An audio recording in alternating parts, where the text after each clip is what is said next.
अब आए ना पकड़ में। अब तुम्हें ना माया के प्रयोग का अवसर दूंगा, ना ही छल के प्रयोग का।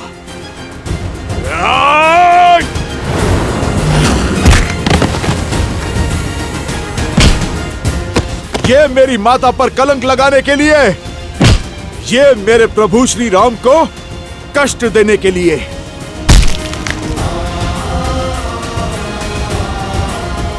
और ये उस राक्षसी सोच के लिए जिसने अयोध्या में एक युद्ध को जन्म दिया।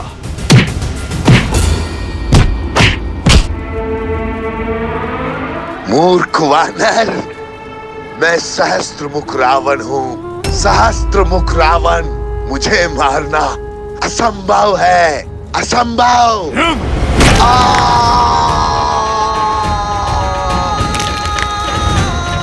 प्रभु श्री राम का नाम लेने के बाद क्या करना असंभव है दुष्ट?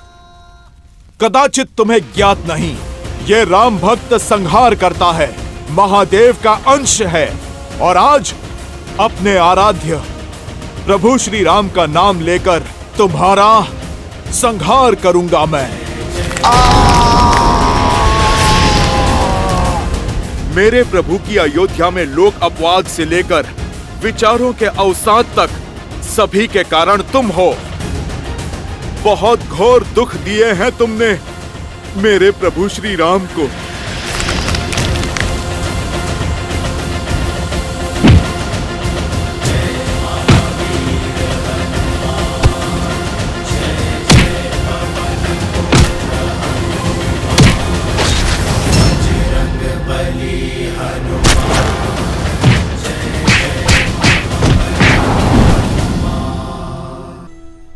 जानती है माता, उन गांव वालों ने हमें अपना राजा भी स्वीकारा।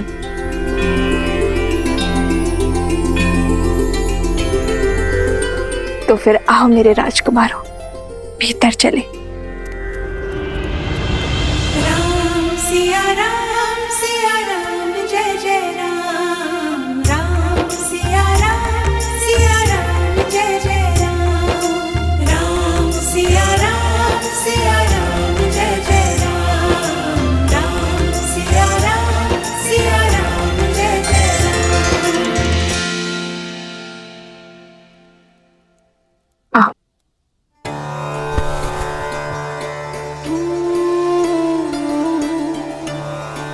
राज्य का प्रतीक चुना।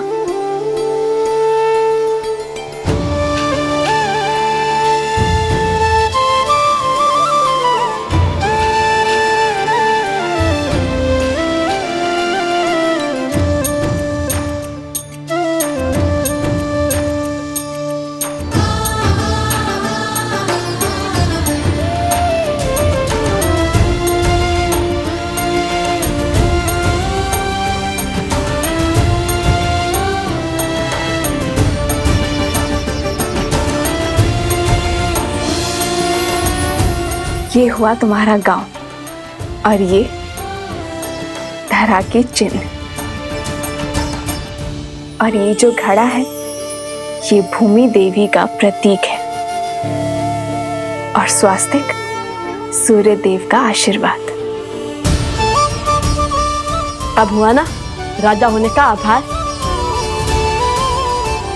अयोध्या के छत्र और मर्यादा धर्म की ध्वजा को लेकर निकले अश्वमेध यज्ञ के अश्व को रोकने का दुस्साहस किया है उन दोनों बालकों ने। जो अश्व समस्त संसार के असुरों का नाश करने में सक्षम है, उसे छिपाने का दुस्साहस किया है ऋषि कुमारों ने। इसीलिए मैं दशरथ नंदन रामानुज लक्ष्मण उन दोनों अपराधियों को बंदी बनाकर महाराज के समक्ष प्रस्तुत करूंगा, और इसमें मेरा सहयोग करेगी मेरी ये सेना अर्थात आप सभी, क्योंकि हमारे होते हुए दो बालक अयोध्या का मान तो नहीं घटा सकते। अच्छा, वैसे तुमने जो मुझे कथा सुनाई उसके अनुसार तुम सुबह बूटी लेने गए और रात्रि में लौट आए, तो उस बीच तुम दोनों ने क्या किया?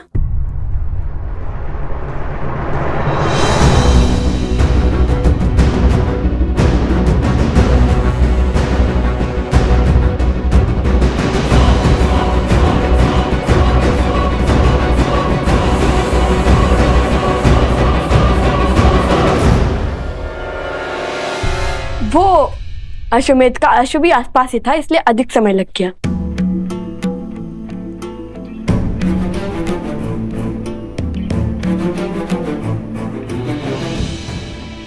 राजा के लिए राज्य और प्रजा की हित से अधिक महत्वपूर्ण कुछ नहीं होता। तो तुम दोनों सदा धर्म की आज्ञा का पालन करना, न्याय के पथ पर चलना। हम आगे क्या करने वाले हैं वो जानने में आपको कोई रुचि नहीं? ऋषि भारद्वाज ने मुझे प्रश्न पूछने से मना किया है, और वैसे भी मुझे अपने संस्कारों और भगवान वाल्मीकि की दी गई शिक्षा पर पूर्ण विश्वास है। और जो कोई भी उन दोनों का सहयोग कर रहा है वो भी अधिक समय तक बचेगा नहीं।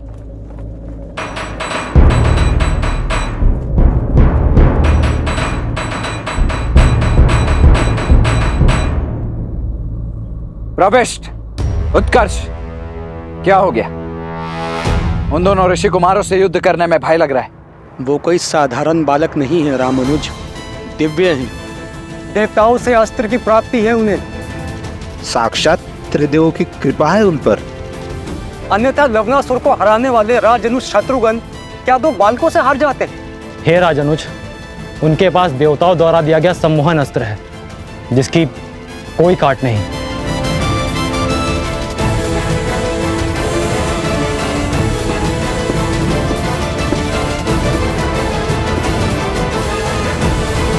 उन दोनों के सिर पर चाहे जिस किसी का भी हाथ हो,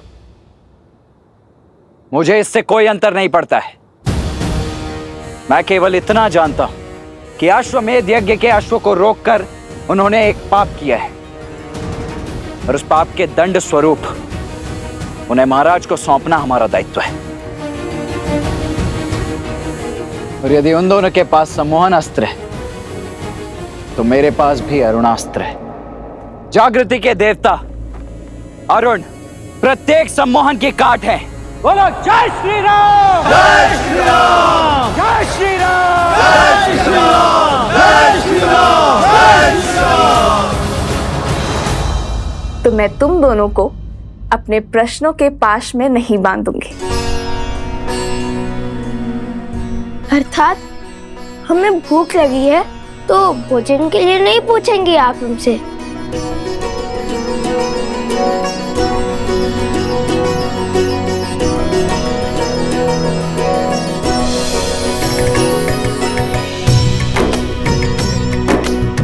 जो जानती हूँ वो पूछने की क्या आवश्यकता है?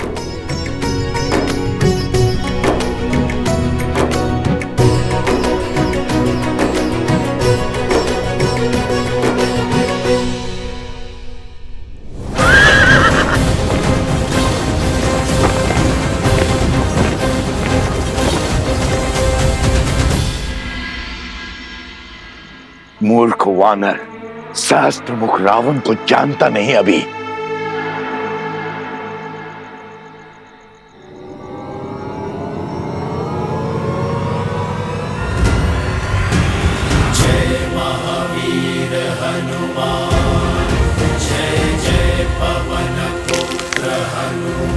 तुमने ना तो अभी तक हनुमान को जाना है, ना प्रभु श्री राम की शक्ति को।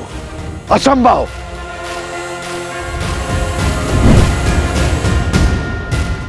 कहा था ना, प्रभु श्री राम का नाम लेने के बाद सब कुछ संभव है। जहां जाओगे स्वयं को राम भक्त हनुमान के पास में बंधा पाओगे।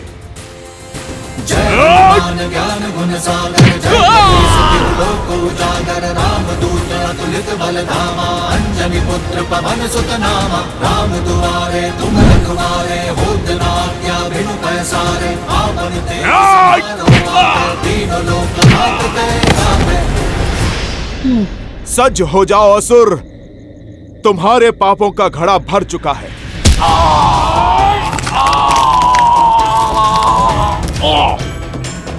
क्षमा कर दीजिए, क्षमा कर दीजिए। वचन देता हूं, आज से किसी को क्षति नहीं पहुंचाऊंगा, सदा आपका नाम जपूंगा।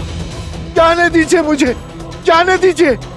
बातों के भंवर में तुम किसी और को उलझाना।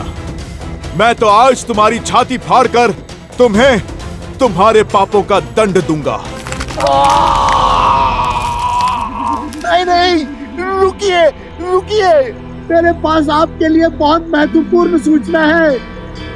तमसा नदी के पास वाल्मीकि आश्रम जाइए, वहां आपके सभी प्रश्नों के हल मिल जाएंगे।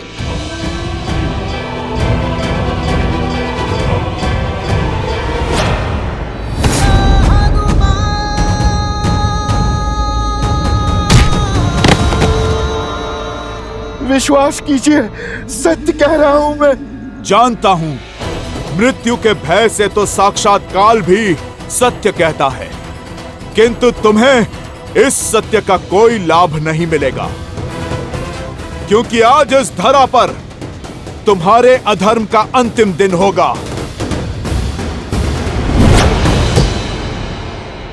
जय श्री राम।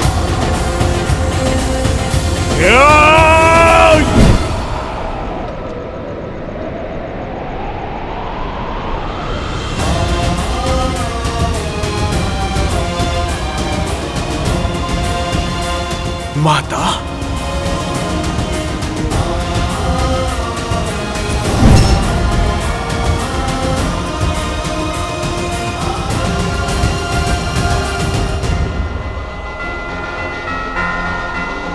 जाओ सहस्त्र मुख रावण, मैं तुम्हें मुक्त करता हूं,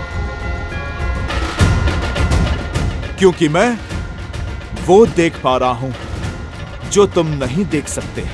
मैं तुम्हें मार दूंगा तो केवल तुम मुक्त हो पाओगे, पर तुम्हारी मृत्यु इस संसार की मुक्ति का संदेश देगी, एक उदाहरण सिद्ध होगी। क्या देखा हनुमान जी ने ऐसा जो सहस्त्रमुख को जाने दिया? क्या ये वैसा ही दृश्य था जिसके कारण उन्होंने कुंभकर्ण को छोड़ दिया था?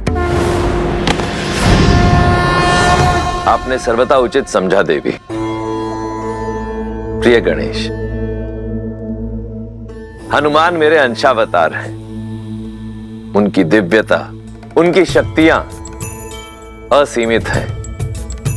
यदि वे चाहते तो इसी क्षण सहस्त्रमुख रावण का अंत कर देते, परंतु फिर उन्होंने ऐसा कुछ देखा जो उन्हें अंधकार में आस की किरण की भांति प्रतीत हुआ। सहस्त्रमुख रावण को एक श्राप मिला हुआ है जो किसी वरदान से कम नहीं, कि उसका अंत एक स्त्री के हाथों ही संभव है। और इस पूरे प्रसंग से संसार को जो सीख मिलने वाली है, हनुमान उस सीख से संसार को वंचित नहीं रखना चाहते। फिर से पहेली बुझाने लगे आप। पुत्र, पहेलियां ही कहानी का सार स्मरण रखने और उन्हें अपनाने में हमारी सहायता करती है। हाँ प्रिय गणेश, शीघ्र ही वो क्षण आएगा जब सहस्त्रमुख रावण का अंत होगा और सभी पहेलियां स्वतः सुलझ जाएंगी।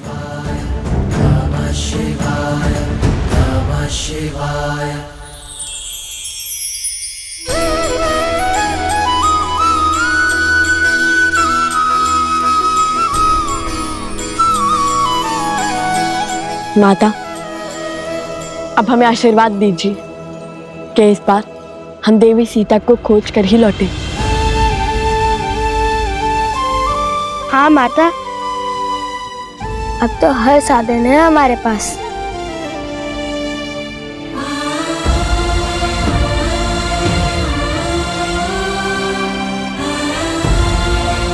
ईश्वर तुम्हारी रक्षा करे और तुम्हें वो अवश्य मिले जिसकी तुम्हारे अंतर मन को आवश्यकता है।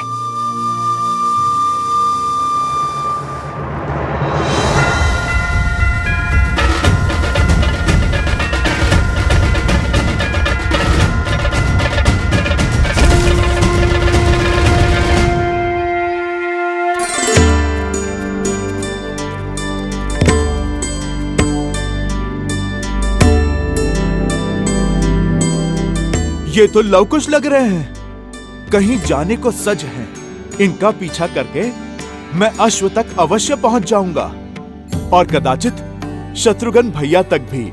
ये लो, विष्णु पूजा संपन्न हुई। इसे पुनः आलोकापुरी दे आओ। आप गुरु हमारे साथ नहीं आ रहे? नहीं, हमें यहाँ पाठ करना है। तुम जाओ।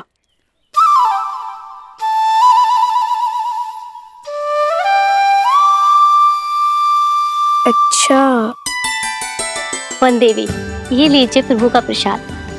आपने पूजा व्रत किया है, अब सब में प्रसाद वितरित करके हमें भी उस पुण्य का भागी बनाइए।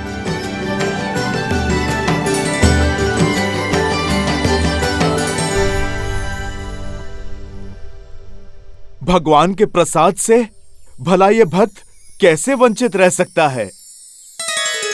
पहले मैं प्रसाद खाऊंगा, उसके बाद प्रभु के काज पे जाऊंगा। जय श्री राम।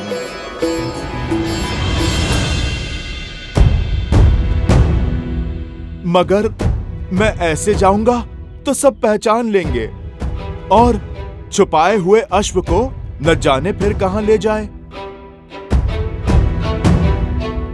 मुझे भेष बदलना होगा।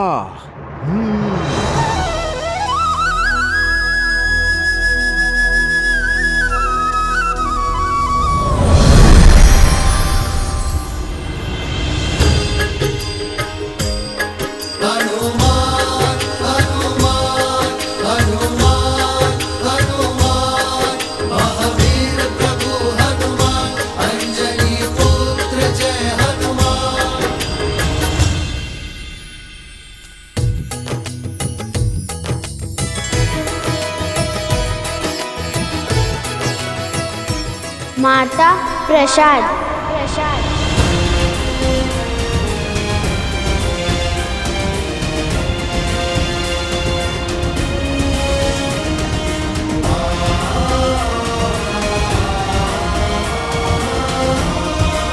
हनुमान,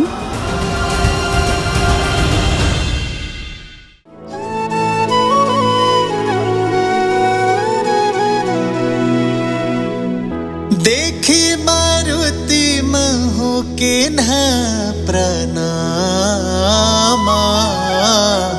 हृदय पुलक जात सिया मत नामा।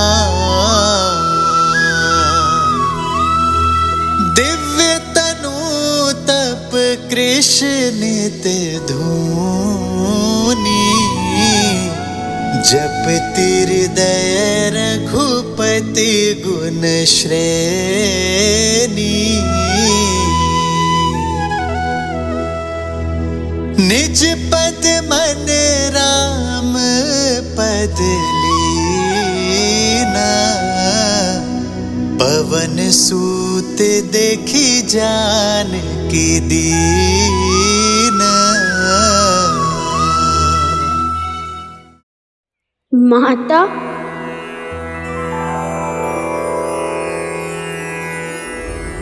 विद्वान, राम लखन सीता सहित, हृदय बसहु सुरभूप। हनुमान जी, हनुमान जी, कहाँ है हनुमान जी?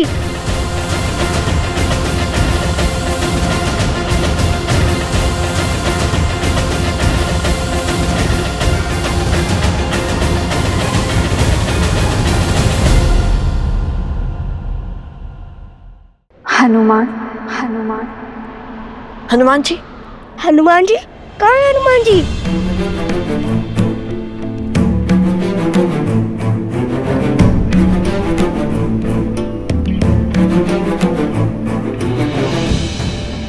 हनुमान जी, कहाँ है हनुमान जी? मुझे भी बताइए, कहाँ है हनुमान जी? मुझे भी उनके दर्शन करने हैं, बताइए ना।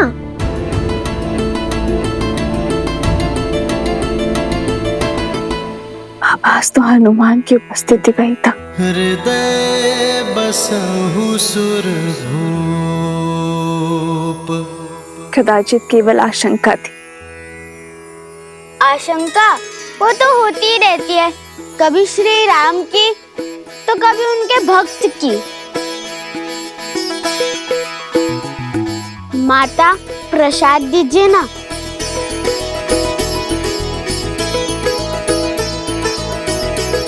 और दीजिए ना माता मुझे। जय हनुमान ज्ञान गुण सागर, जय कपीस तिहु लोक उजागर। रामदूत अतुलित बल धामा, अंजनी पुत्र पवन सुत नामा। अब हमें आज्ञा दीजिए माता। प्रसेनी गांव यहाँ से बहुत दूर है, पहुँचते पहुँचते दिन ढल जाएगा। प्रसेनी गांव नहीं, लवकुश का साम्राज्य कहिए भैया। अब हम ऋषि कुमार नहीं, महाराज हैं वहाँ के।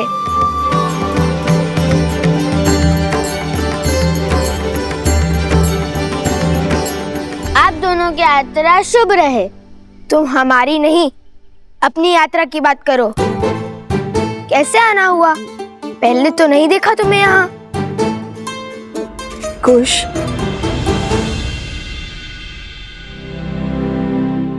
मैं तो बस इसलिए पूछ रहा था कि सहायता की आवश्यकता हो तो। मैं तो यहाँ बस ये दान करने आया था और बीच में प्रसाद खाने रुक गया।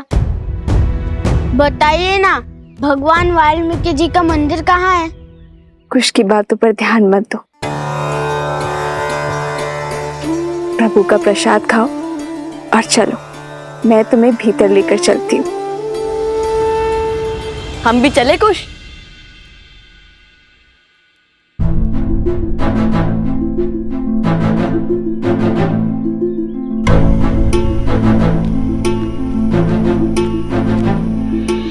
ये दोनों तो मेरी मैया को माता कह रहे हैं। कहीं ये प्रभु के पुत्र तो नहीं? चलो मेरे साथ।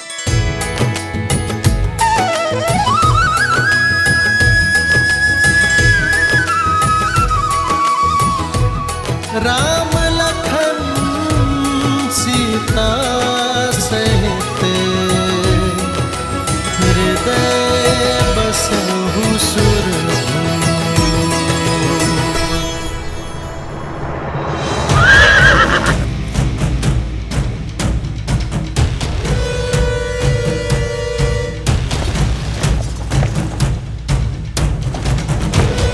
रामानुज, वहाँ दाई ओर परसनी गांव है। गुप्तचरों से सूचना मिली है कि उन दोनों बालकों को अंतिम बार वहीं देखा गया है। रथ को उसी ओर ले चल।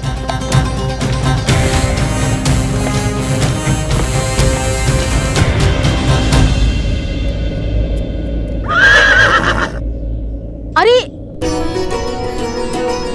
ऋषि कुमार आ गए।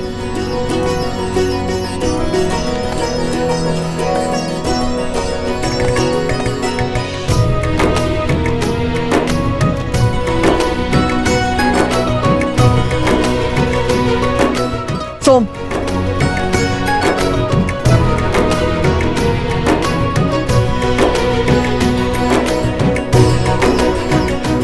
इसे संभालिए, ये हमारे राज्य का प्रतीक चिन्ह है।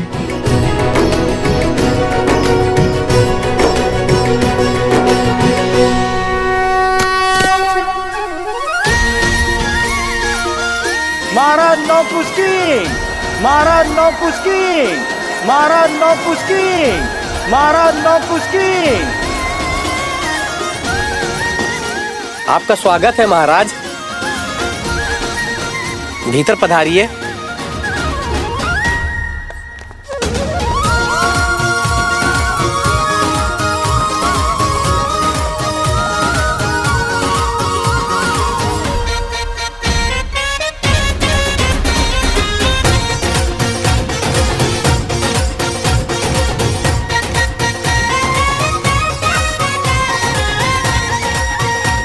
लीजिए, खाइए ना।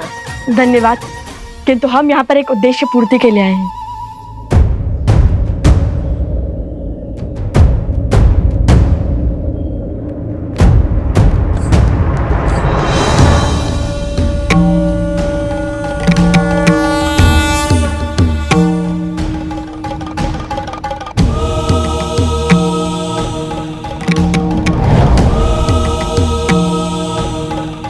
समय आ गया है ऋषि हरित।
अच्छा हुआ ये अभी तक उठे नहीं। कहिए सोम, चुप चुप बोलो। ये अभी तक सम्मोहन अस्त्र के पाश में बंधे हुए हैं और जब तक इस अस्त्र का प्रभाव रहेगा ये यूं ही मूर्छित रहेंगे। जब तक श्री राम इन्हें खोजते हुए यहाँ नहीं आ जाते तब तक इन्हें और इनके अस्त्र को यही रखना होगा, और वो भी सुरक्षित। यदि श्री राम से पहले कोई और इन्हें खोजता आ गया तो उसकी भी यही स्थिति होगी। हाँ, कल से पशु पक्षियों की चाल भी किसी सेना के आगमन की ओर संकेत कर रहे हैं।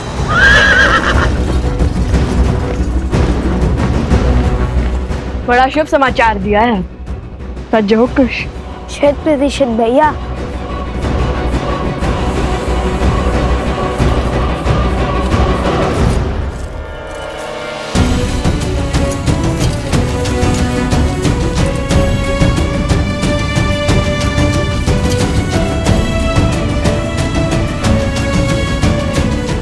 अब चाहे कोई भी आ जाए इन्हें नहीं ढूंढ पाएगा।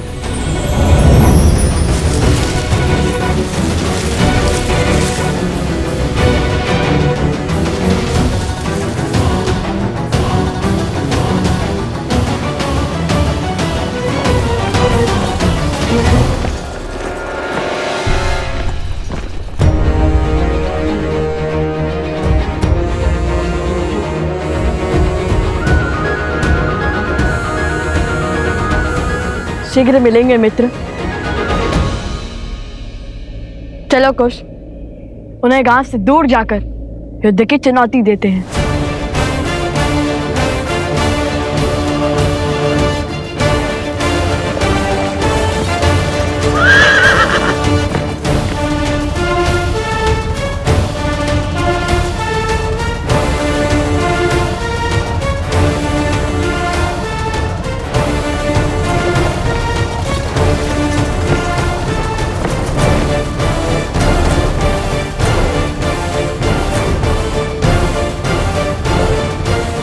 लाओ कुश, रुको।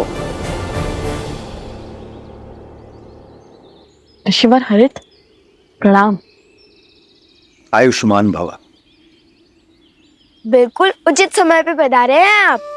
ऋषिवर आशीर्वाद दीजिए, हम अयोध्या की सेना से युद्ध लड़ने जा रहे हैं। नहीं,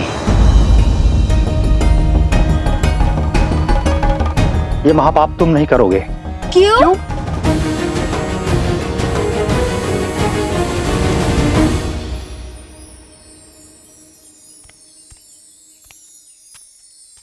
ये लो, ये रही भगवान वाल्मीकि की कुटिया। संदेवी, चलिए पाठ का समय हो गया है। अरे हाँ, मैं तो भूल ही गई थी। तुम सब चलो, मैं आती हूँ। ठीक है। तुम भीतर चले जाना पुत्र, मुझे पाठ के लिए जाना है।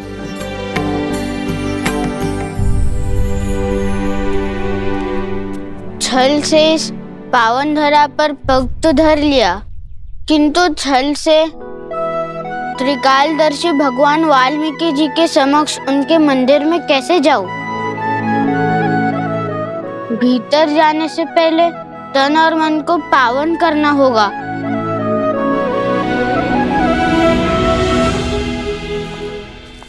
किंतु ऋषिवर, अयोध्या की सेना हमारे राज्य पर आक्रमण करने वाली होगी।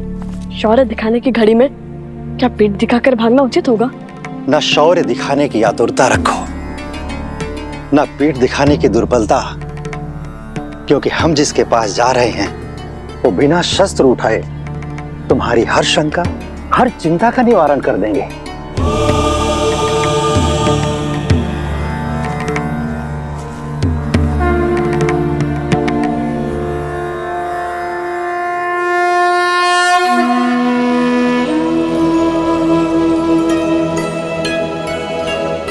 ऋषिवर, वातापी के काल तमिल भाषा के जनक ऋषि अगस्त्य को हरित का प्रणाम।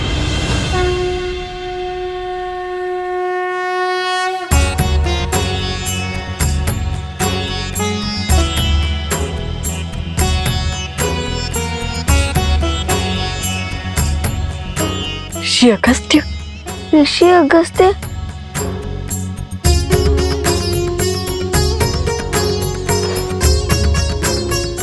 प्रणिपात। प्रणिपात। यशस्वी भव।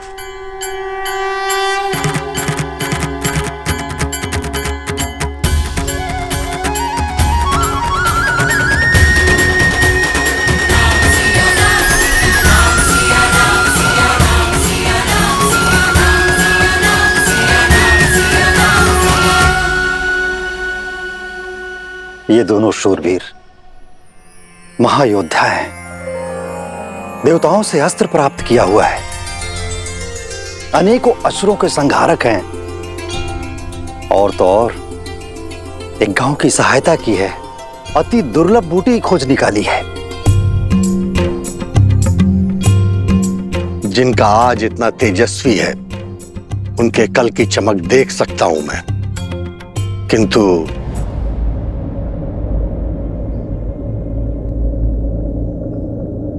क्या?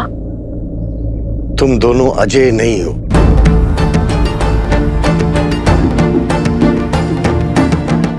दया और करुणा से देवताओं को प्रभावित करना सरल है, किंतु जिनके मन और कर्म में अंधकार की अमिट छाप हो, उनके मन में बसना बहुत कठिन है। ऐसे लोग सदा संदेह के घेरे में रहते हैं। अपने उद्देश्य को पूरा करने के लिए तुम दोनों को अजेय होना होगा, और उसके लिए तुम दोनों को लोवना नामक नगर जाना होगा, जो कि एक अशुद्ध और पापित नगर है, और वहां जाकर वहां के अधर्मी राजा सत्तीर्थ और उसकी सेना को हराना होगा और धर्म की पताका फहराना होगा। देखिए, आप तो भूत, भविष्य और वर्तमान के ज्ञाता महामुनि हैं, किंतु प्रसिद्धि की अभिलाषा नहीं है मुझे। देखिए, आपके कहे को तो करना चाहता हूं मैं, किंतु भाई मुझे भी है, अपने छोटे भाई का।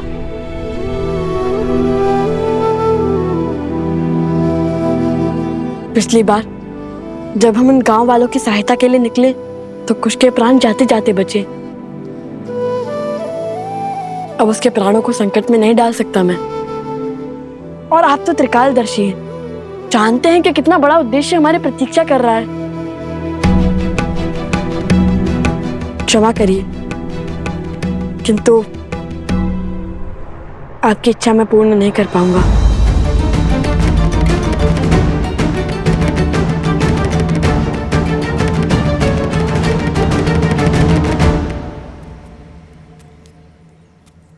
अरे,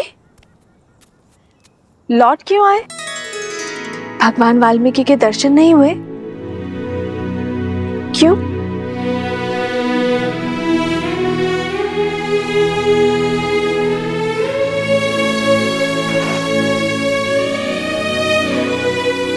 सब ठीक है ना पुत्र? क्या हुआ मुझे बताओ, मैं तुम्हारी सहायता करूंगी।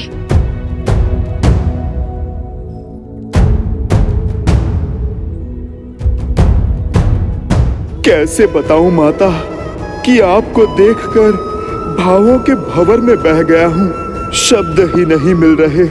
कैसे कहूं कि मैं आपका पुत्र हनुमान आपके समक्ष चलकर आया हूं।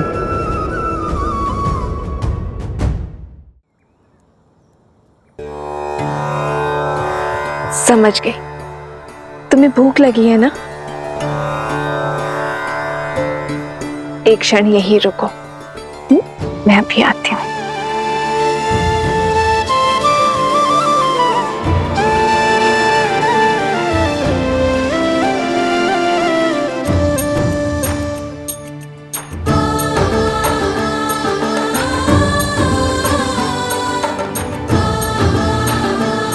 ये लो सीते, इसे हनुमान को खिलाओगी, वो तृप्त हो जाएगा।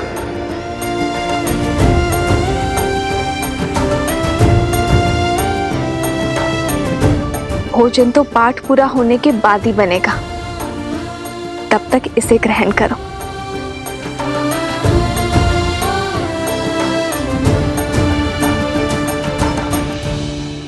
करो, इससे तुम्हारी भूख शांत हो जाएगी। तुलसी के पावन पत्तों ने मेरे पुत्र हनुमान की भूख भी शांत कर दी थी। तुम भी मेरे पुत्र हनुमान के जैसे ही हो, भोले भाले।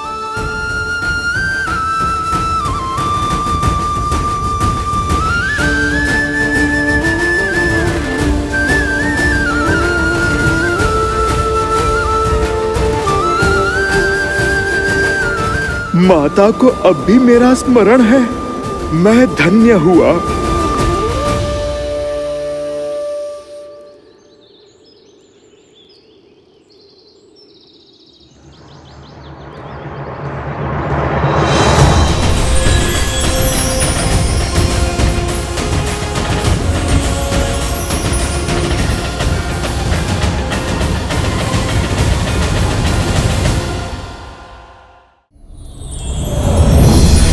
निज पद मन राम पद लीना, पवन सूत देखी जानकी दीना।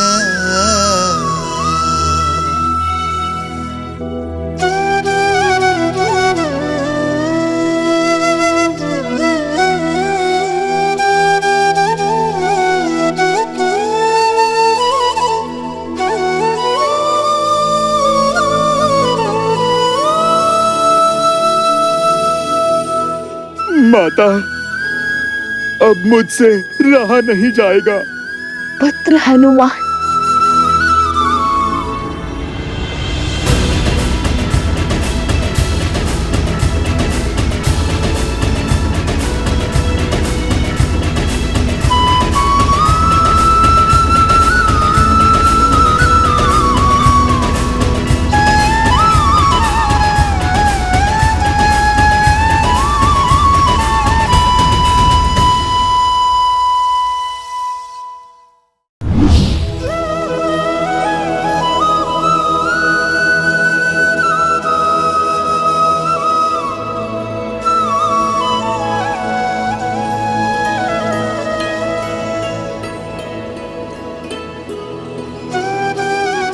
माता, मैं आपके सामने रूप बदल कर आया। मैंने माया का प्रयोग करके छल किया। मैया, आप मुझे क्षमा कीजिए, पर आपका दर्शन करना, आपसे भेंट करने का सौभाग्य छोड़ नहीं सका ये हनुमान। माता, मैं आपको बता नहीं सकता, इतने वर्षों आपसे विचोह, आपको ना देख पाने का दुख मेरे हृदय को कैसे छलता रहा। माता,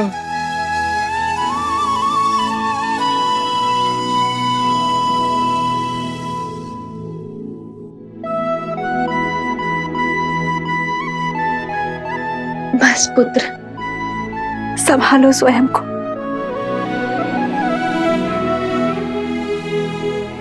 माता, आप मुझे क्षमा कर दीजिए। आपके समक्ष आया तो भी माया के आवरण में लिपटकर, रूप बदलकर माता। नहीं पुत्र, क्षमा मत मांगो। बताओ, कैसे हो तुम? कैसी है मेरी अयोध्या, मेरे श्री राम? माता के बिना भला ये संतान कैसी होगी? महारानी के ममतामय आंचल के बिना प्रजा भला कैसी होगी? हृदय में बिरहा की पीड़ा लिए प्रभु श्री राम कैसे होगे मैया? महलों में जन्मी, महलों में ब्याही, महलों को छोड़कर इन वनों में रह रही मेरी मैया पहले मुझसे मेरी कुशल चीन पूछ रही है। इतनी ममता केवल आप में ही हो सकती है माता। क्षण क्षण प्रभु से विरहा का दुख झेल कर भी कभी किसी को आपने अपना सत्य पता नहीं लगने दिया माता। आप धन्य हैं माता, आप तो धन्य हैं। नहीं पुत्र, किस विरह और किस पीड़ा की बात कर रहे हो तुम? मेरे श्री राम तो सदा मेरे साथ ही है। आओ, तुम्हें भी उनके दर्शन करवाती हूं।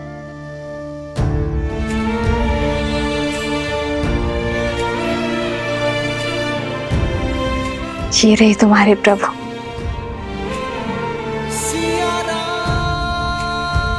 सदा मेरे साथ, मेरे पास संसार का कोई छल, कोई बल श्री राम को सीता से भिन्न नहीं कर सकता।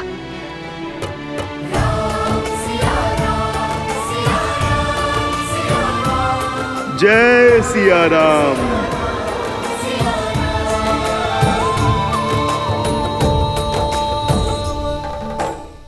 ये आप क्या कह रहे हैं भैया? माना कि मेरे प्राण संकट में पड़े, किंतु इस एक निर्णय ने आपको राजा बना दिया। ऐसे राज्य का राजा जिसकी प्रजा को उंगलियों पर गिना जा सके। प्रजा चाहे मुट्ठी पर हो या अनगिनत, राजा तो राजा ही होता है। हमें चलना चाहिए भैया। राजा का दायित्व धरा पर रह रहे हर जीव की रक्षा का है, फिर चाहे उनके लिए युवराज के प्राणों की आहुति क्यों न देनी पड़े। महायोद्धा लव की विजय हो।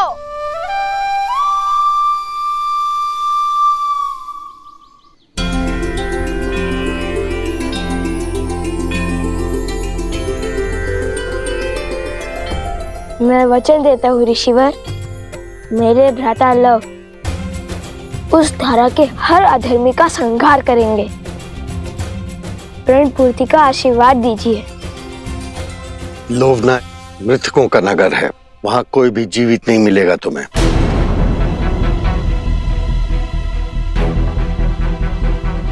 तुम्हें वहां मृत जीवों को जीवन दान देना होगा। मृतका की नगरी अर्थात प्रेतात्माएं। इसलिए कहता हूँ, बिना सोचे समझे प्रण लेने से प्राण भी जा सकते हैं। अब जाओ भूतों की नगरी।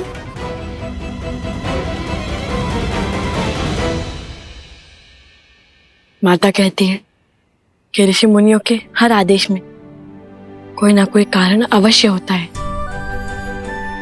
जो ना हम सोच सकते हैं और ना ही समझ सकते हैं।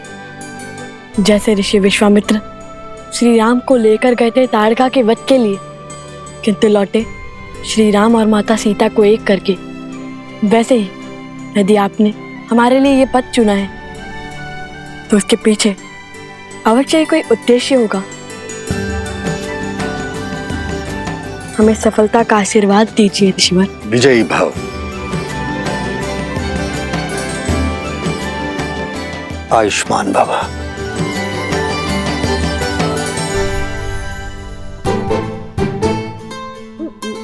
अरे सोमकन, बैठ क्यों गए? मैं यही रहकर ऋषिवर की सेवा करूंगा भ्राता लव। नहीं, मैं नहीं आऊंगा। मैं ऋषिवर की सेवा करूंगा। नहीं जाना मुझे। नहीं नहीं नहीं नहीं नहीं, मुझे यहाँ रहकर संतों की सेवा करनी है। ये घटना ने कैसा मोड़ ले लिया जब लव कुश लक्ष्मण जी और उनकी सेना के समक्ष आने वाले थे, तब ऋषि अगस्त्य ने भेज क्यों दिया? क्योंकि नियति हमारी इच्छा से नहीं, अपने नियत समय से चलती है प्रिय गणेश। युग चाहे जो भी हो, महर्षियों और मुनियों ने नियति के निर्णय को गति देने का कार्य सदैव किया है। जैसे वर्षों पूर्व ऋषि अगस्त्य ने श्री राम और लक्ष्मण की जीवन यात्रा को आकार देने का कार्य किया था। किंतु लवकुश के इस उद्देश्य में इस अवरोध का क्या कारण है महादेव? क्या उन्हें और सज्ज होने की आवश्यकता है? रघुवंश का भविष्य बनने के लिए, अयोध्या का कल बनने के लिए, श्री राम के पुत्र लव और कुश बनने के लिए अभी इन दोनों को जीवन के और कई युद्ध लड़ना शेष है। और लक्ष्मण का क्या? वो तो प्रसेनी गांव पहुंचने वाले हैं। क्या वो शत्रुघ्न को खोज पाएंगे?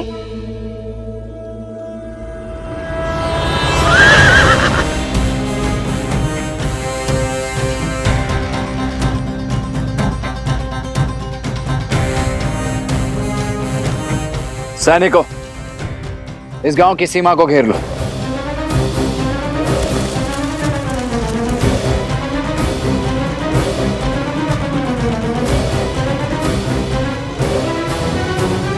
कौशल की भूमि पर अयोध्या के ध्वज के स्थान पर यह चिन्ह लगाने का दुस्साहस किसने किया है?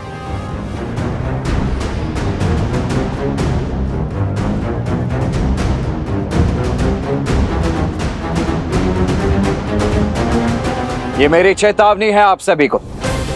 उन दोनों ऋषि कुमारों और उनके साथ आए अश्व को हमें अर्थात राजा राम के प्रतिनिधि लक्ष्मण को सौंप दीजिए।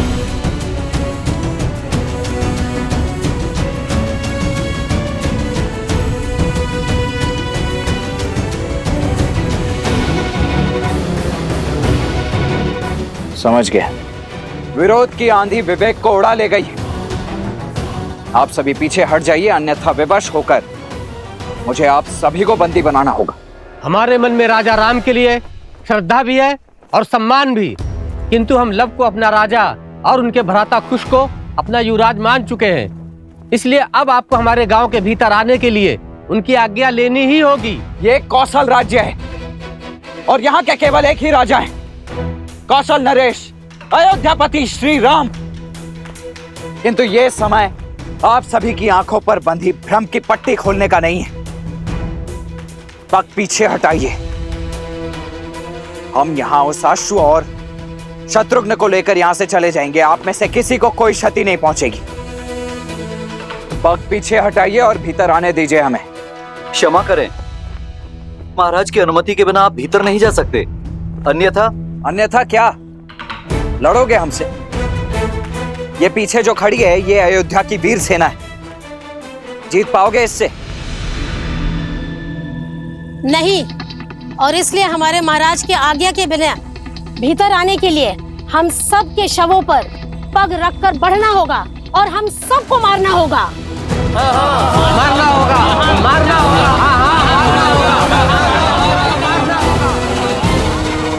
आइए, रंगिए अपनी तलवार को हम निर्दोषों के रक्त से।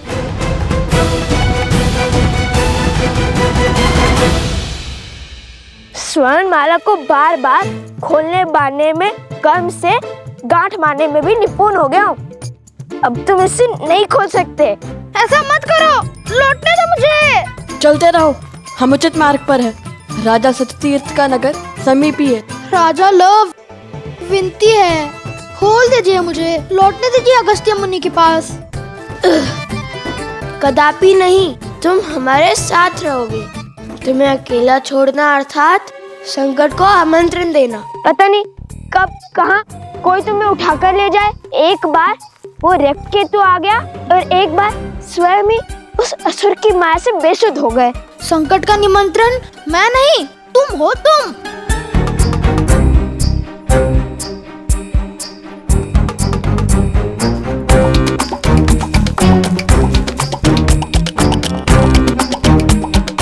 रुक जाता तो अगस्त्य ऋषि से तनिक ज्ञान ही ले लेता। वो एक ग्रास में पूरा का पूरा हुआ तभी असुर खा गए थे। आता समुंदर को पीकर बंजर कर दिया था उन्होंने। ना कुछ सीख जाता उनसे। क्यों, जल पीना नहीं आता क्या? अच्छा, तो आलू का पूरी क्यों नहीं लेकर गए मुझे? ले जा रहे हो तो वो भी वहाँ जहाँ प्रेतों का ढेर है। मेरे पास तो स्वर्ण कमल की माला भी नहीं कि मैं अदृश्य हो सकूं। आलोकपुरी के मार्ग में हमने तुम्हें नहीं छोड़ा था, तुम स्वयं पीछे रह गए थे। इतना खाते क्यों कि भाग ही ना सको?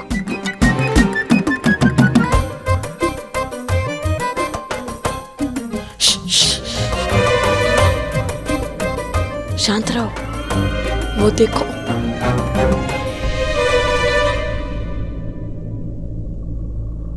देखो, कहा था ना तुम संकट में ले जाओगे मुझे। नहीं नहीं नहीं, कुछ जाने दो मुझे, मैं नहीं आऊंगा। देखो, तुम तो योद्धा हो, मैं तो साधारण सा बालक हूँ ना।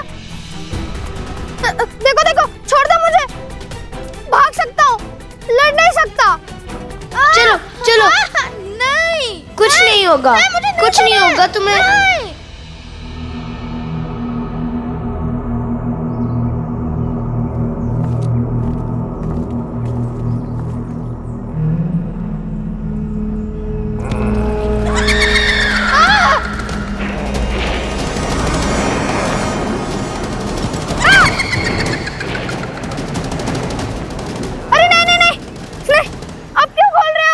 अरे बांधे बांधे धनुष कैसे चलाऊंगा? इतने भ्रमित क्यों? कभी खोलो कभी बांधो। नहीं,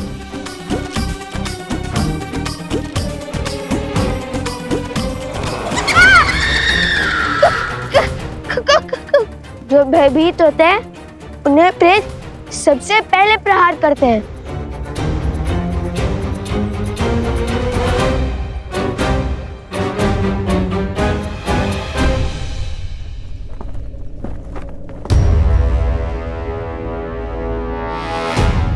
आप सभी मिलकर किसी को भी राजा बना देंगे तो क्या वो मान्य हो जाएगा?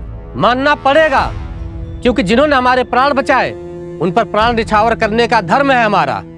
लव कुश जितने वीर हैं उतने ही धीर भी, वो हमारे रक्षक भी हैं और हमारे शुभचिंतक भी। परंतु क्या शास्त्र इसकी अनुमति देते? शास्त्र अनुसार संपूर्ण कौशल राज के केवल एक ही राजा हो सकते हैं और वो राजा हैं श्री राम।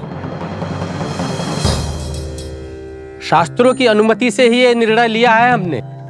परिस्थिति के अनुसार विशेष पूजा करके कुछ समय के लिए अपना राजा बदल सकते हैं और इनका राज्याभिषेक तो स्वयं ऋषिवर हरित ने किया है। इसलिए आने वाली पूर्णिमा तक लव ही हमारे महाराज रहेंगे। हाँ हाँ, लव और कुश ने असुरों को मारकर हम सबको घोर विपदा से बचाया है। रघुकुल ने रक्त बहाया है इस धरा के लिए, और आज इसी धरा की प्रजा अपने ही राजा के आदेश की अवहेलना कर रही।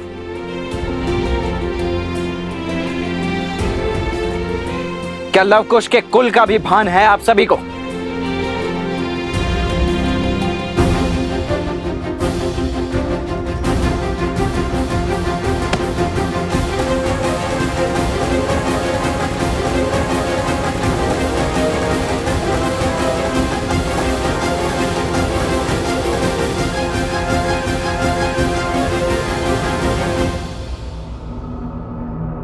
भूत प्रेतों की नगरी, यही स्थान मिला था ऋषि अगस्त्य को। यहाँ अजय होना तो छोड़ो, जीवित रहना भी कठिन लगता है। अभी तो उनकी महिमा गा रहे थे। हाँ, आगे बढ़ो।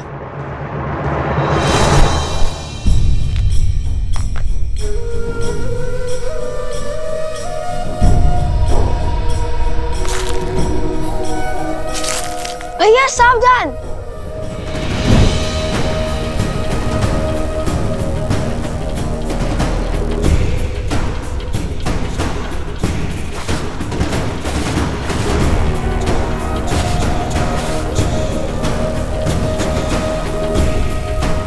ये तो स्वर्ण है।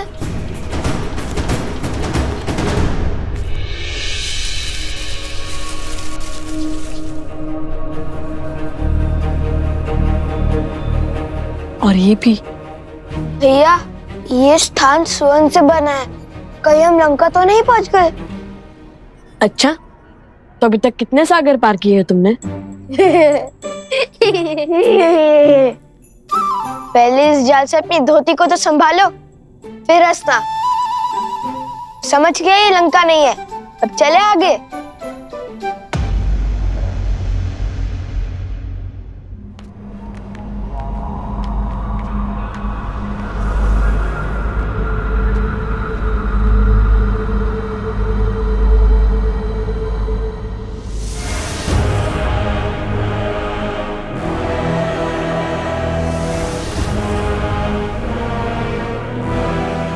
यहाँ तो सन्नाटा है, जीवन का कोई चिन्ह नहीं है। हर ओर धूल है। झील का जल कैसे काला पड़ गया है। स्वर्ण की नगरी जो अब भक्तों की नगरी हो गई है।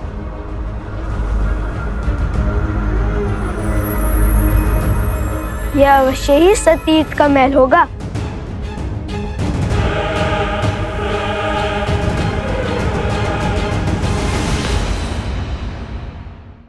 वो देखो, कोई है वहाँ। भेष से तो ब्राह्मण देव लगते हैं। हाँ, कदाचित मार्ग भटक गए होंगे। सोम, तुम जाकर उनसे पूछो, हम महल की ओर जाते हैं। अति उत्तम। अब दोनों जाइए महल। उन भूतों के राजा और सैनिकों के पास मैं इन भद्रा पुरुषों की रक्षा करता हूँ।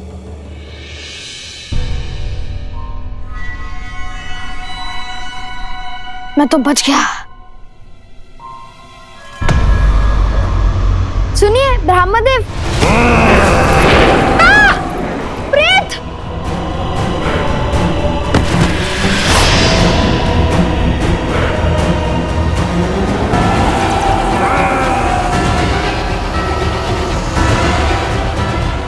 सोम,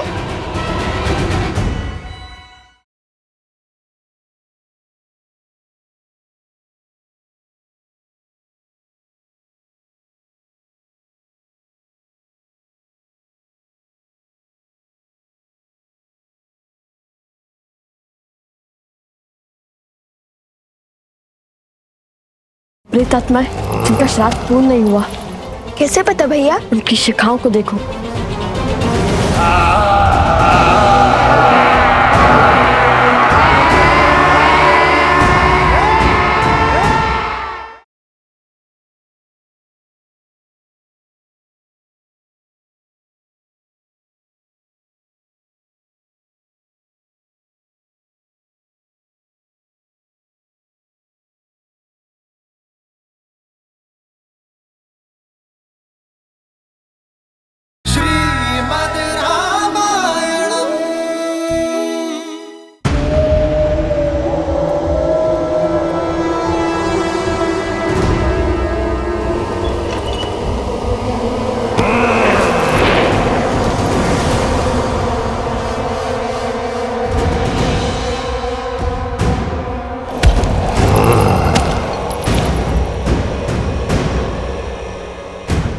प्रेतात्माएं जिनका श्राद्ध पूर्ण नहीं हुआ। कैसे पता भैया? उनकी शिखाओं को देखो।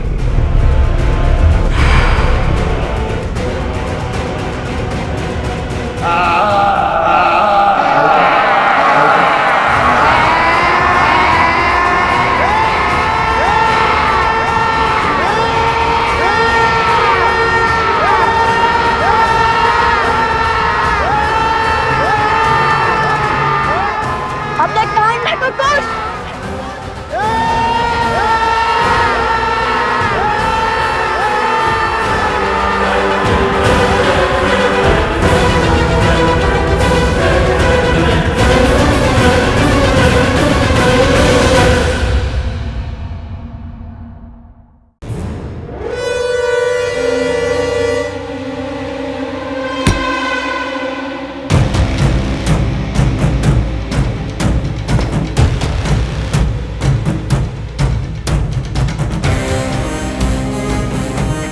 ये सब क्या हो रहा है?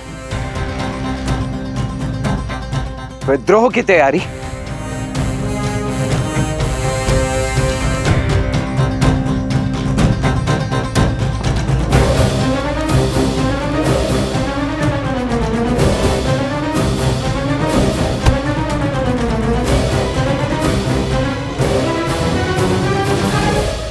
तो अब आप सब श्री राम के विरुद्ध उस शस्त्र उठाने को उत्सुक हैं। क्या यही है श्री राम और अयोध्या के प्रति आपका सम्मान?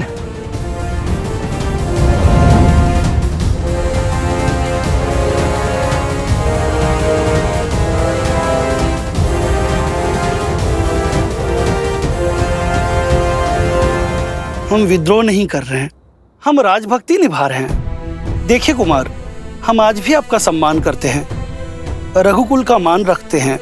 जिस धर्म के लिए रघुकुल के ऋणी हैं, वही ऋण उन बालकों ने हम पर चढ़ा दिया है। धर्म कहता है आने वाले पूर्णिमा तक हम अपने नए राजा का साथ दें। अतः आपसे विनती है, आप भी तनिक अपनी प्रजा पर विश्वास कीजिए। अपने राजा की ढाल बनना यदि आपकी इच्छा है, तो अपने राजा की आज्ञा का पालन करना मेरा कर्तव्य है।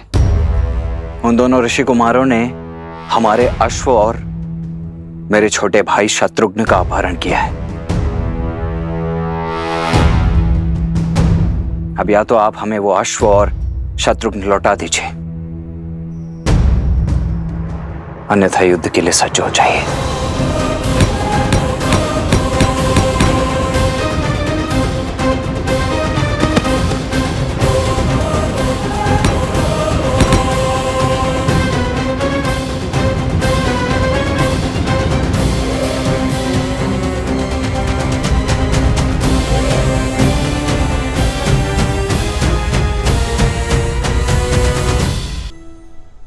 हमने आपसे पहले भी कहा था, महाराज और युवराज यहाँ नहीं है, वे किसी उद्देश्य पूर्ति हेतु बाहर गए हैं। यदि आप उनके बिना भीतर आना चाहते हैं तो आपको हमें मृत्यु के घाट उतारना होगा और इस गांव को मरघट बनाना होगा, भूत प्रेतों का नगर बनाना होगा।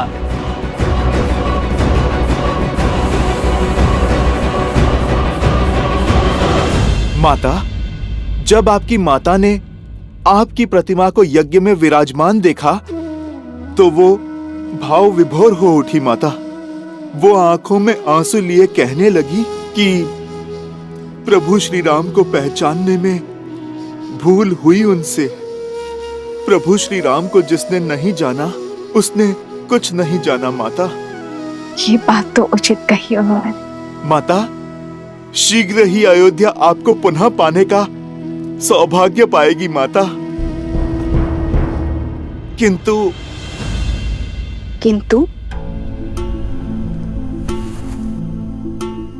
किंतु माता, एक प्रश्न है जो और प्रतीक्षा नहीं कर सकता। माता, ये मन भी कितना विचित्र है, दुर्भाग्य पर संदेह नहीं करता और सौभाग्य पर विश्वास नहीं करता।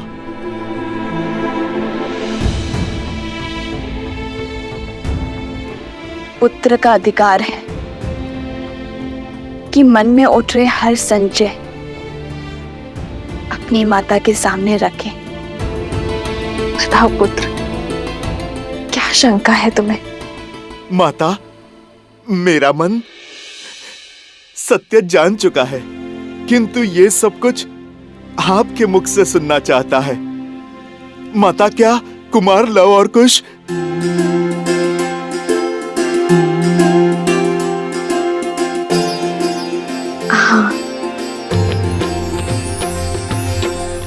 लवकुश मेरे ही पुत्र, श्री राम के तने रघुकुल के वंशज।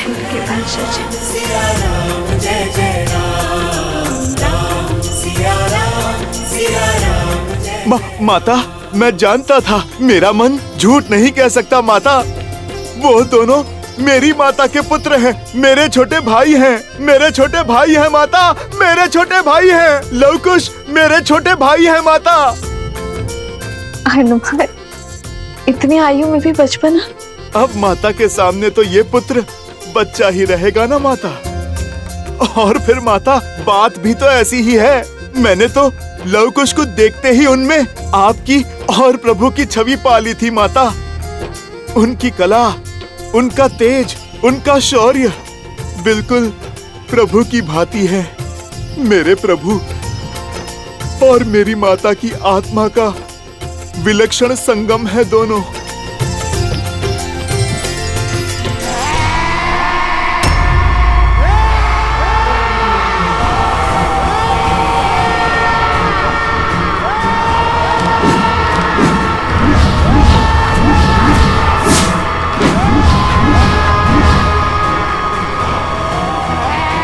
मैं इनके सामने अधिक देर तक नहीं टिक पाऊंगा कुश। इनकी चीखों के सामने मेरी सुध खो रही है।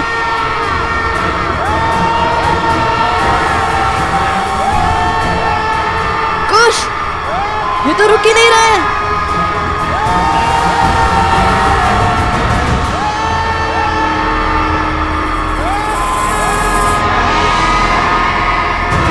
दिव्यास्त्र का उपयोग कीजिए भैया। मुनिवर ने हमें इन्हें जीवित करने के लिए भेजा था, इन्हें मारने नहीं। मिल गया उपाय। हनुमान, संभालो स्वयं को। माता, मैं क्या करूं? मन उल्लास के सागर में गोते खा रहा है। उन्हें यहाँ वन में नहीं, वहां महलों में होना चाहिए। राजकुमारों के भांति जीना चाहिए माता। समर्पण से बोए और प्रेम से सींचे दाम्पत्य को खंडित करने का साहस कहां से लाती है नियति? क्या मैं अयोध्या के कल को आज उनके पिता के सम्मुख नहीं ले जा सकता माता? क्या प्रभु और आपके पग में पड़ी वियोग की बेड़ियों को मैं नहीं काट सकता माता? हनुमान, जब मेरा तप पूर्ण होगा तो मेरे प्रभु श्री राम मुझे और मेरे पुत्र को ढूंढने अवश्य आएंगे। भगवान वाल्मीकि और अन्य मुनिवर लव कुश को जिस पथ पर भेज रहे हैं वो तप का ही पथ है हनुमान। और तुम तो बल और बुद्धि दोनों के ही स्वामी हो हनुमान। तुम्हें कुछ समझाने या बताने की आवश्यकता नहीं है। जो उचित लगे वो करो। जब लव कुश का जन्म हुआ था तो शत्रुघ्न भैया यहाँ आए थे। तब मैंने उनसे कहा था, सूर्यवंश के इन सूर्य का तेज अयोध्या तक नहीं पहुंचना चाहिए।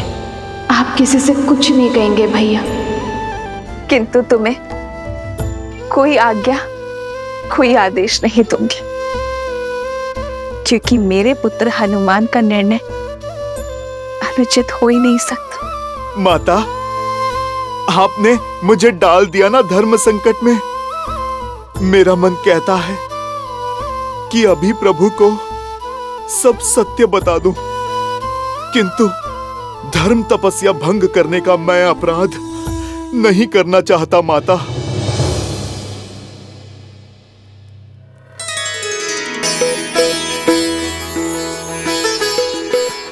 अब तो केवल एक ही है जो मार्गदर्शन कर सकते हैं।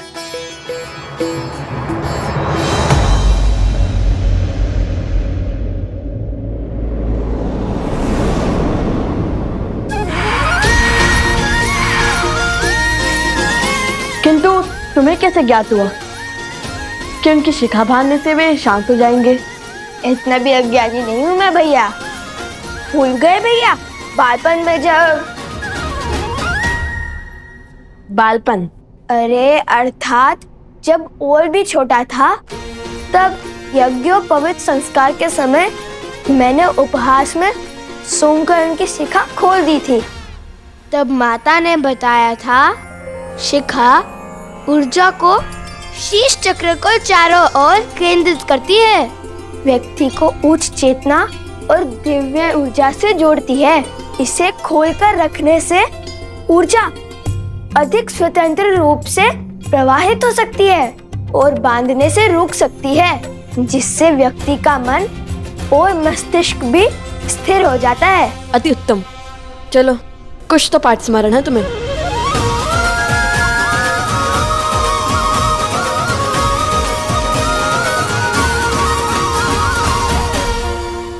त्रिकालदर्शी भगवान वाल्मीकि को मेरा नमन। आ गए हनुमान? भला मैं आपकी पुकार को अनसुना कैसे कर सकता हूँ? आप मेरे आने का कारण तो जानते ही हैं। लव और कुश अयोध्यापति श्री राम के पुत्र हैं, किंतु संसार को ये सत्य बताने का समय अभी नहीं आया, क्योंकि आप उन्हें किसी बड़े उद्देश्य की पूर्ति के लिए सज्ज कर रहे हैं, जैसी आपकी इच्छा। किंतु मैं एक आज्ञा आपसे अवश्य चाहूंगा। आप मुझे मना मत कीजिएगा। साक्षात शिव के अंश को कैसे मना कर सकता हूं? यदि तुम्हारे मन में कोई इच्छा जागृत हुई है तो वो सर्वथा आवश्यक ही होगी। बोलो, क्या चाहते हो?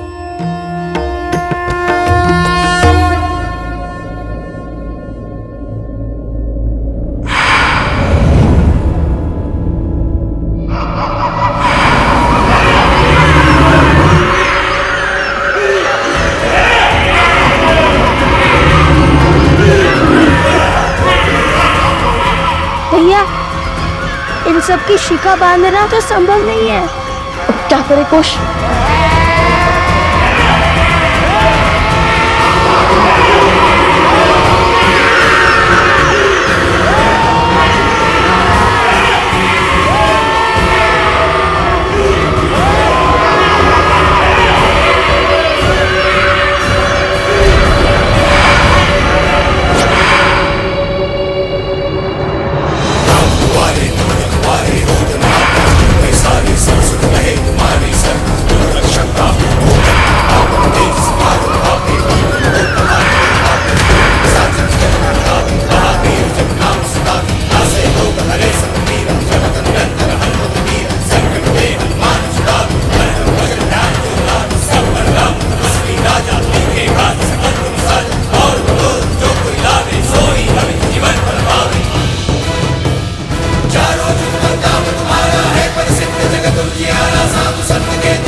हनुमान जी, ये अवश्य ही अश्वमेध का अश्व लेने आए होंगे।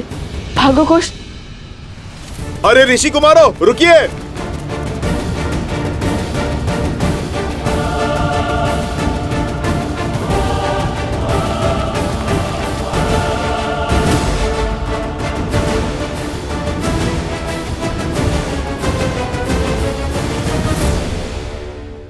जय हनुमान ज्ञान गुण सागर, जय कपीस तिहु लोक उजागर, रामदूत अतुलित बल धामा, अंजनी पुत्र पवन सुत नामा, राम दुआरे तुम रखवारे, होत न आज्ञा सारे, आपन तेज समारो आप, तीनों लोक हाथ कह तापै।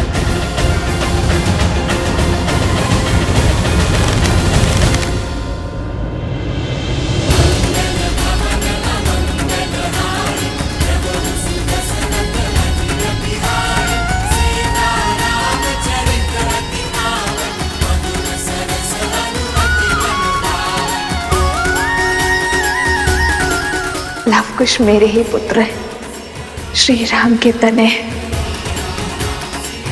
रघुकुल के वंशज हैं। आगे मत बढ़ना, अन्यथा अपने बाण से छल्ली कर देंगे हम। मेरे भैया मुझसे नहीं कहते। रुक जाइए हनुमान जी।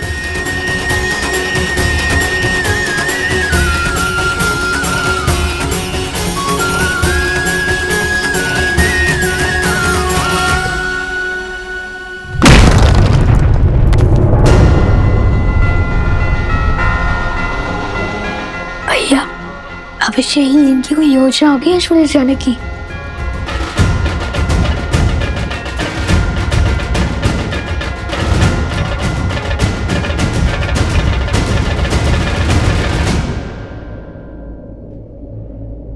यदि आप अश्वमेध के अश्व को लेने आए हैं तो लौट जाइए। उसे ढूंढने में अपना समय व्यर्थ मत कीजिए। उचित कहा भैया। सुना है आप अमर हैं, कदाचित इसलिए बहुत समय है व्यर्थ करने के लिए। समय व्यर्थ करने वालों को एक दिन समय स्वयं व्यर्थ कर देता है। वैसे मैं यहाँ पर अश्व के लिए नहीं आया हूँ। मैं तो प्रभु श्री राम का सेवक हूँ, सैनिक नहीं। बिना इच्छा मैं नहीं लड़ता। तो फिर आप यहाँ क्यों आए? आप दोनों की सहायता करने। आप दोनों माता सीता की खोज में निकले हैं ना? उनका तो पुत्र मैं भी हूँ। आप दोनों का हाथ बटा दूं? तो श्री राम को हराकर हमारे प्रश्नों का उत्तर देने के लिए बाध्य करेंगे। उनका साथ छोड़कर हमारा हाथ थामेंगे, प्रभु की सेवा से मुंह मोड़ेंगे। जब आप दोनों प्रभु श्री राम के समक्ष खड़े होंगे, मैं वचन देता हूँ, तब ना तो किसी का साथ दूंगा और ना ही हाथ थामूंगा। प्रभु राम की सेवा हो या फिर माता सीता की सेवा, वो दोनों एक ही तो हैं मेरे लिए। ठीक है, आप हमारे साथ आ सकते हैं। पहले बताइए, इस सहायता के बदले में क्या चाहिए आपको?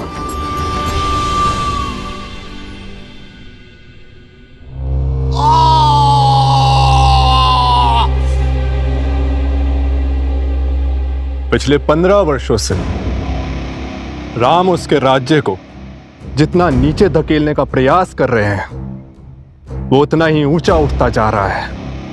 राम ने सहस्त्रों राक्षसों का संहार किया, अयोध्या में समृद्धि और शांति की ध्वजा लहराई।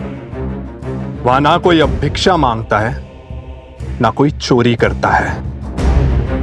उसने सब कुछ पा लिया और हमने सब कुछ खो दिया। आपका पुत्र, आपका राज्य, आपका सम्मान, आपके भाग में केवल एक जीत आई, राम और सीता का वियोग, और कुछ नहीं। आपकी पराजय हो चुकी है।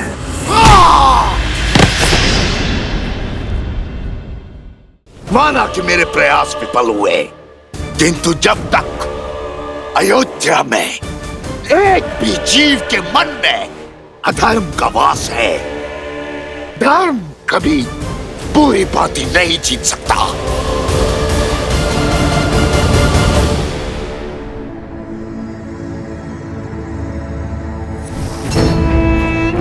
सत्य अनेक अर्थी नहीं होता है, उसका केवल एक ही अर्थ होता है, एक ही रूप होता है, एक ही स्वरूप होता है।